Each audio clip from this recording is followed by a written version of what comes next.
Hello TikTokers, I'm the Christian Relationship Counsellor, and this it is kind of taken from the Bible, but it's more to do with a relatable experience. Well, that's the way I look at it anyway. But I can call upon Mark 12:31, loving, if you don't love yourself, you can't love others, or you need to love yourself in order to love others.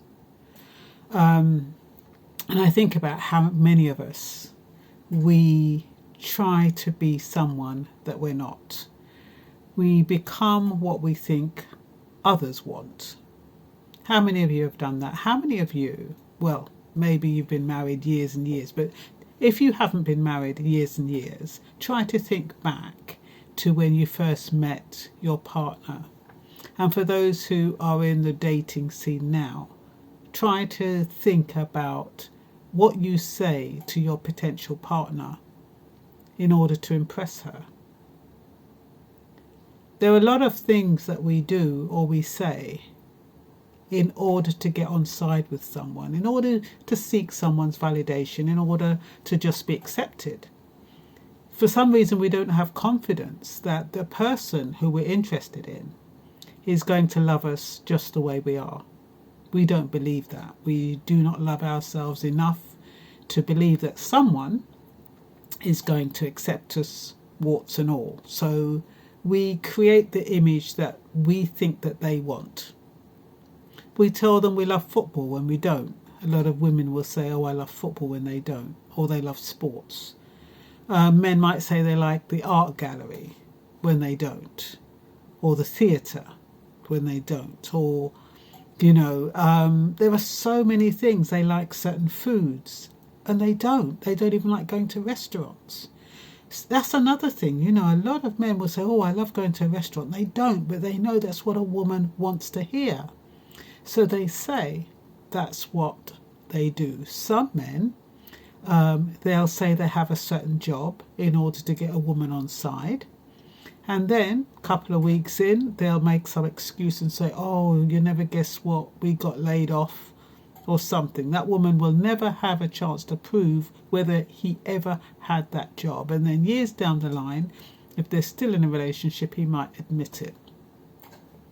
But why do we try to be what somebody else wants us to be, especially in the initial stages when it shouldn't really matter? At the beginning, that is the time you need to be honest, because you've got nothing to lose. That person, you don't know them from Adam, is more likely to accept you as you are there and then if you're honest. Either they like you or they don't. If they don't like you, whether you say you drive a Mercedes or you earn 100 grand a year, it's not going to make any difference, because what will happen is they only like you for what you have, and that's not what you want, because when they find out that you don't have it, they won't want you. So it is important that you are honest straight up. Have confidence in your abilities, have confidence in who you are, be honest about who you are, what you like, your needs. Be honest up front. Don't try to get away with it, because what happens is a few months down the line and your wife or your girlfriend says, oh, let's go to the theatre. You've been there a couple of times to tolerate her or to tolerate it just to get her. And now when she's saying, oh, come to the theatre, you're like, oh, no, I don't want to go. I don't really like the theatre. I only said that because I wanted to get with you. The woman's going to feel cheated. Likewise, women feel cheated when men come up with all of these different excuses or all these different skills and attributes that they have when they first meet you. And then once you get into a relationship with them, they reveal their true selves. And that's what I think is quite fraudulent. I don't believe that men should make up lies in order to get a woman. It really is unfair and unkind. Men need to take the risk and stop being selfish, because it's selfish.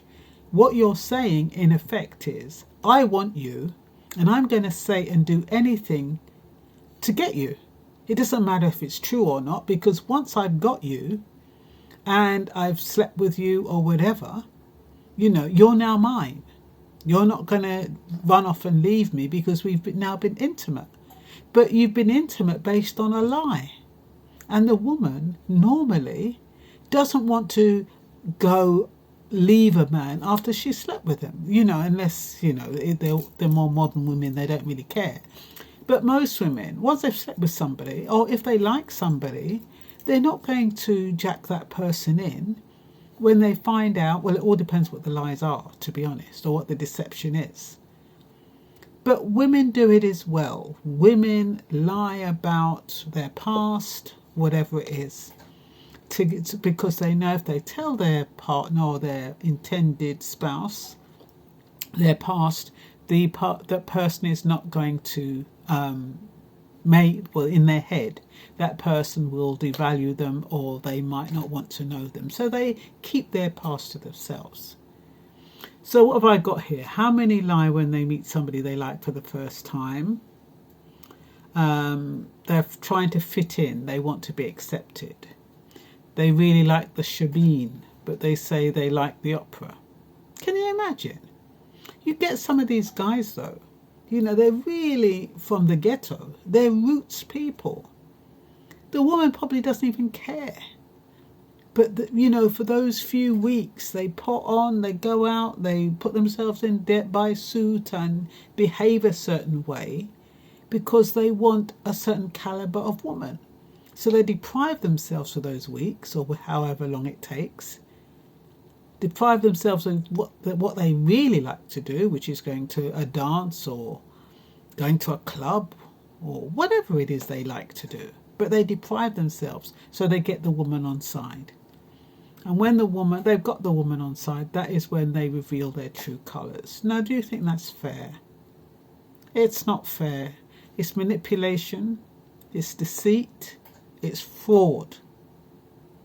And any relationship based on that, you might get away with it 6 months to a year, but it's not going to last. Any relationship built up on a lie will not last because, number one, especially the woman, she is not going to trust you. She's not going to trust your word. She's not going to believe anything you say. And she's going to feel tricked. And that's not a good foundation for a new relationship. If you don't want children, say you don't want children. If she says, I really wanted children, say I'm really sorry. Whatever the reason you don't want children, I don't want to get children. Don't say you want to get married if you don't want to get married. A lot of men, that's what they say. Oh, yes, I'll get married, thinking, okay, it's a long time down the line. When the woman starts pressing, look, I want to get married next year. I want you to meet my parents. Then you start backing off and talking about, oh, no, you don't really want to get married. You want to remain single. It's not good. So it'll all come and bite you on the bum. That is the real fact of the matter. You might get away, like I said, you can get away with it 6 months to a year. Some people get away with it to 2 to 3 years. But there'll always be that underlying resentment in the relationship. And there'll always be that, especially in a woman, she might not say anything up front, but she will not feel comfortable. If the relationship has been built on a lie, you can guarantee she's scheming to get out of that relationship at some point. So please, men and women, just be honest with your partner. Remember, love yourself enough to be honest to the other person about who you are, what you like. Whether you like frogs, you might like frogs on toast. Who cares? If she doesn't like frogs on toast, go and find somebody who does. But stop trying to make yourself into something, mold yourself into someone that you're not. That's all I'm saying. So I am the Christian Relationship Counsellor. You can find me on YouTube. If you do, please subscribe, share and comment. And yes, I look forward to seeing you there. Bye-bye.